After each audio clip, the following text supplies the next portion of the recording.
काम विकार का नशा भी कोई कम नहीं है। इस नशे में आकर के बहुत फेल हो जाते हैं।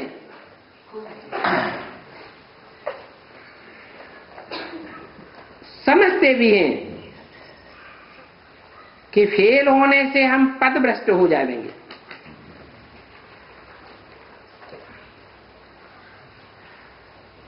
परंतु रावण भी कोई कम ताकत वाला नहीं है। बाबा जो कहते हैं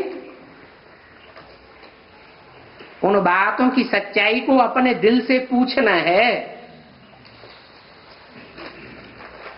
कि हम किसके संग के रंग से हमारी अच्छी अवस्था बनती है और कौन कौन के संग से हमारे अवस्था नीचे गिरती है। वो बरोबर है ना। अभी बाप कहते हैं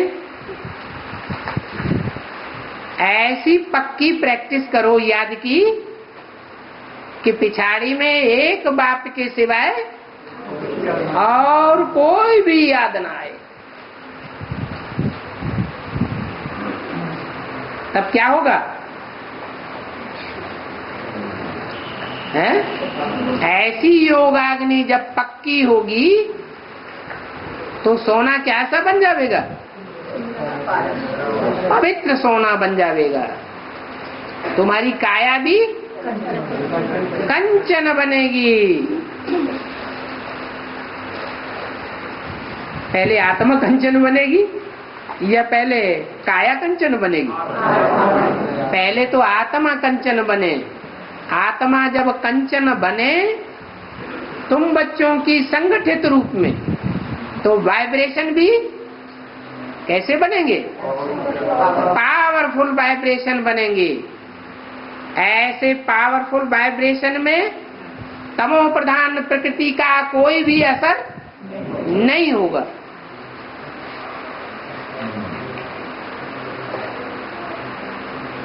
तो ऐसी याद पक्की करनी है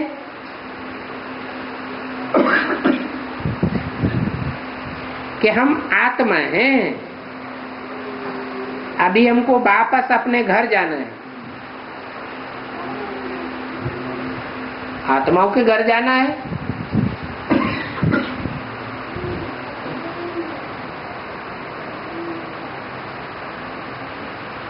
या इसी सृष्टि पर परमधाम उतारेंगे? पहले तो इसी सृष्टि पर परमधाम उतरता है। उस परमधाम में बाप भी होता है और आत्मिक स्थिति वाले बच्चे भी मौजूद होते हैं और फिर वाइब्रेशन भी बहुत पक्का पावरफुल बनता है। सारी दुनिया में विनाश बर्पा होता रहेगा और बच्चे सुरक्षित रहेंगे। शरीर तो पुराना है। पुरुषार्थ नए शरीर में करना है या पुराने शरीर से? ये शरीर तो सड़ते जाएंगे, आत्मा पावरफुल बनती जाएगी। तो अपने से ऐसी ऐसी बातें करनी है। ये याद रखना है कि गृहस्थ व्यवहार में रहते हुए मामेकम याद करना है। इसका क्या है? गृहस्थ व्यवहार किसे कहें? गृहस्थ व्यवहार माने क्या है?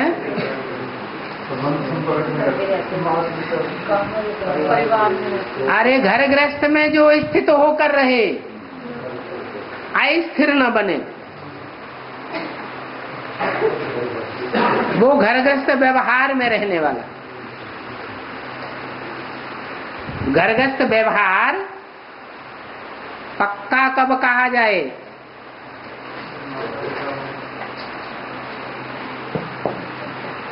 घर गृहस्थ का कोई मुखिया होगा और उसकी मत पर चलने वाले भी होंगे। एक मत पर तो घर गृहस्थ होगा या कोई किसी रास्ते पर जा रहा है, कोई किसी रास्ते पर जा रहा है, कोई दूसरा रास्ता पकड़ रहा है, तो उसको घरगृहस्थ पक्का कहा जाएगा। घरगृहस्थ में, गृहस्थ परिवार में एक होता है मुखिया, रचयिता, बाप, और बाकी सब होती है रचना। अगर रचना रचयिता के कंट्रोल में न हो तो उसको रचना कहेंगे? वो रचना ही नहीं है। एक होती है स्थूल खून की रचना,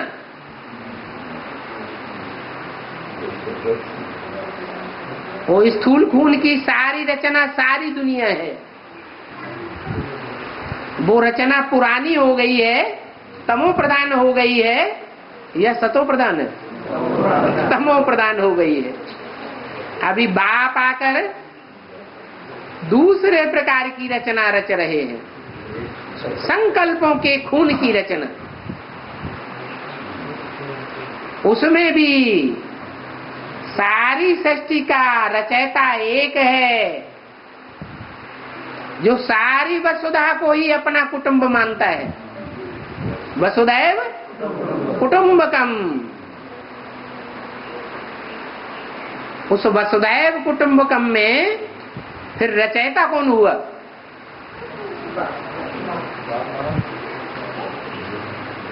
है? अरे बाप अगर कहें तो बाप तो दो है,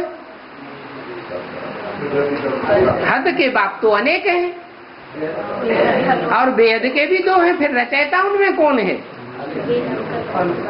हैं?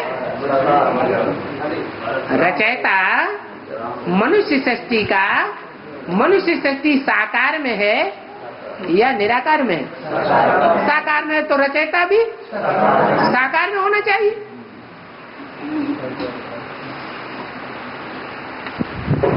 तो जो नई सृष्टि है, उस नई सृष्टि का जो नया घर गृहस्थ तैयार हो रहा है, वो पक्का सुखदायी बनेगा।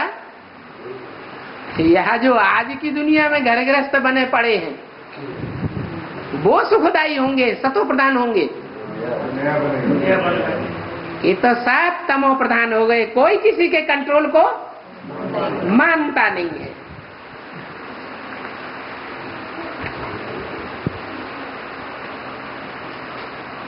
तो फिर जो वाक्य बोला है,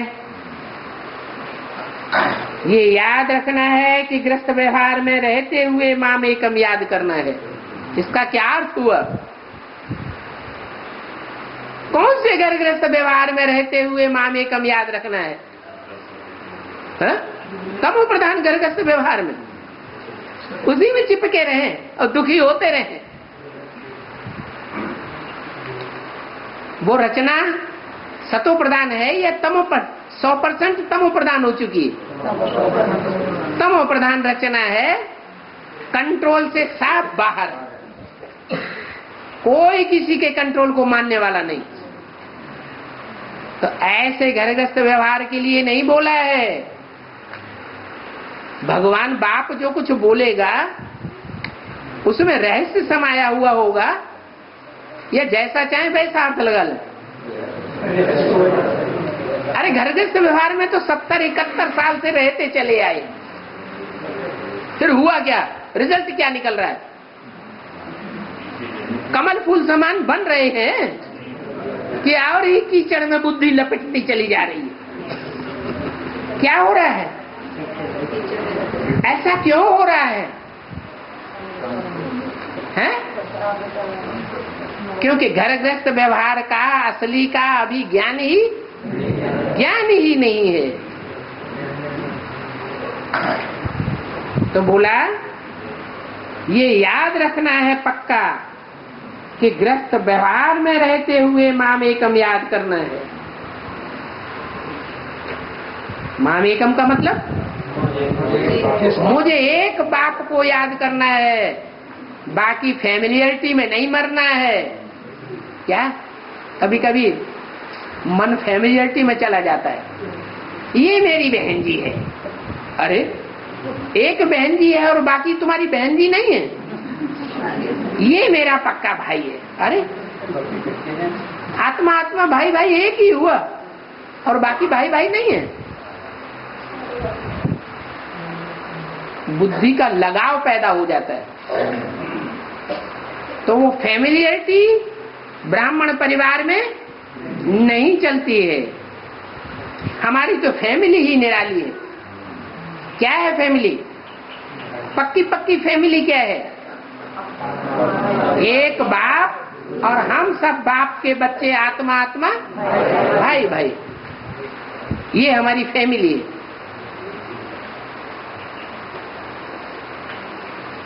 फैमिली है। फिर फैमिली में तो माँ बाप भी होते हैं, नहीं होते? माँ बाप होते हैं। तो माँ बाप भी है हमारे, माँ भी है और बाप भी है। नहीं तो परिवार बिना माँ के पालना नहीं हो सकती। अब वो माँ बाप चाहे कंबाइंड रूप में कार्य कर रहे हो, जिनकी यादगार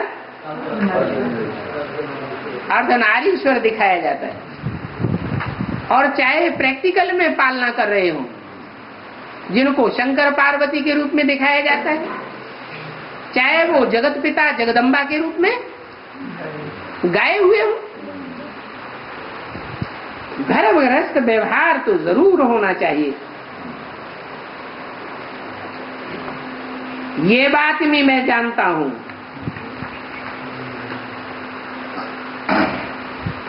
ये सारी दुनिया कब्रिस्तान बननी है। क्या? कौन सी सारी दुनिया है?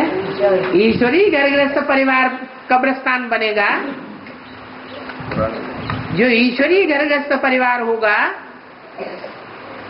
वो थोड़ों से शुरू होगा, ये ढेर के ढेरों से इकाई स्थापन होगी, थोड़ों से होगा।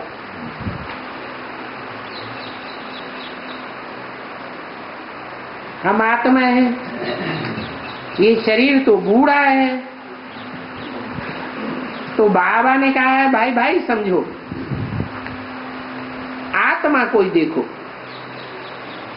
और सभी चीजों से ममत्व छोड़ देना।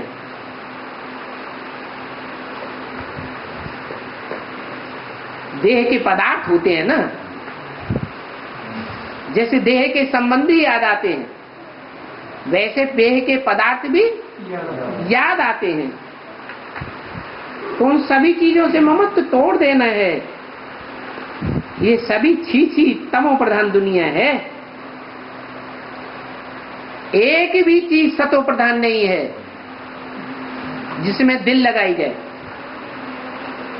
इनसे दिल हट जाएगी।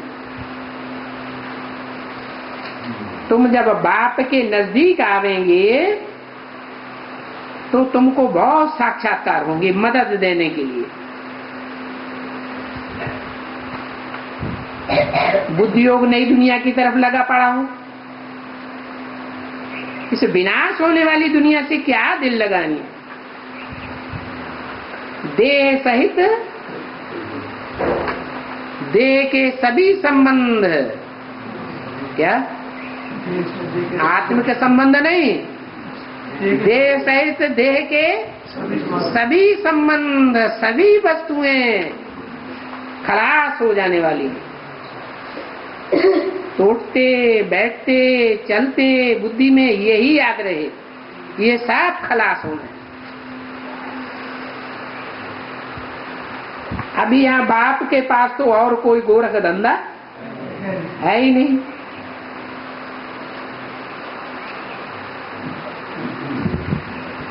वहां घर गृहस्थ व्यवहार में रहते हैं तो दुनिया भर का गोरख धंधा याद आता है। उसका नाम गोरख धंधा क्यों कहा है? गौ माने क्या? रख माने क्या? रक्षा करना। गर्भस्थ व्यवहार है ना, तो उसमें जो भी गौएं हैं उनकी रक्षा का भार वो भी एक धंधा है। समझे बैठे हैं ये हमारी रचना है, लेकिन वो रचना कंट्रोल से बिल्कुल बाहर है, तो उसकी रक्षा करने से भी क्या फायदा होगा। बाप एक रास्ते पर जाता है, बच्चा दूसरे रास्ते पर जाता है, बच्ची तीसरे रास्ते पर जाती है, पत्नी अलग रास्ते पर जाती है। फिर उनकी रक्षा किसकी करेंगे? तो ये गोरख धंधा हो जाता है।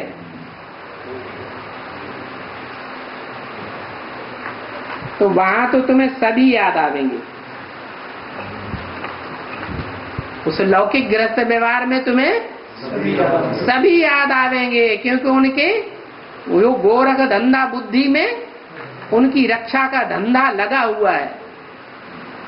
ये करना है, वहां जाना है, ऐसे करना है, वैसे करना है, सारा गोरख धंधे की बातें बुद्धि में आती रहेगी। यहाँ तो कुछ है नहीं। ये है? अरे बुद्धि ज्ञान में तुम्हारी चलती है तो रहो, बाप के बच्चे बनकर रहो। नहीं ज्ञान में चलती है तो जहां अच्छा लगता हो वहां चले जाओ, कोई बंधन तो है नहीं। ऐसे भी नहीं कि जो सरेंडर हो गए हैं उनके ऊपर बंधन है, नहीं, जैसे लिख करके आए वैसे लिख करके चले जाओ, बंधन कोई नहीं है। और उस गृहस्थ परिवार में, वहां गोरख धंधे में तो बुद्धि बंधन में लग गई हुई है, बंधन टूटता ही नहीं। बच्ची कहेगी हम लिख करके चले जाएंगे तो जाने दोगे? एड़ी चोटी की ताकत लगा देंगे गोरख धंधे की रक्षा करने में। तो यहाँ तो कोई गोरख धंधा है नहीं। कहाँ? यहाँ माने बाप के पास, बाप का जो गृहस्थ परिवार है इसमें कोई गोरख धंधा है ही नहीं। हम आत्माएं सभी भाई भाई हैं। क्या लौकिक में तो बुद्धि लगी रहती है, ये मेरी पत्नी है, क्या मेरे कंट्रोल में रहनी चाहिए, होती नहीं भले कंट्रोल में, तो भी कंट्रोल में रहनी चाहिए। भाई भाई की दृष्टि से देखते नहीं, जब ज्ञान में आ गए तो कौन सी दृष्टि होनी चाहिए? आत्मा आत्मा भाई भाई, यह मेरी घरवाली है, मेरे कंट्रोल में रहनी चाहिए। जब भाई भाई है तो कोई कंट्रोल की बात ही नहीं। ईश्वरीय बंधन है, ईश्वरीय बंधन में कोई बांधा बूंदी जबरदस्ती की बात नहीं होनी चाहिए।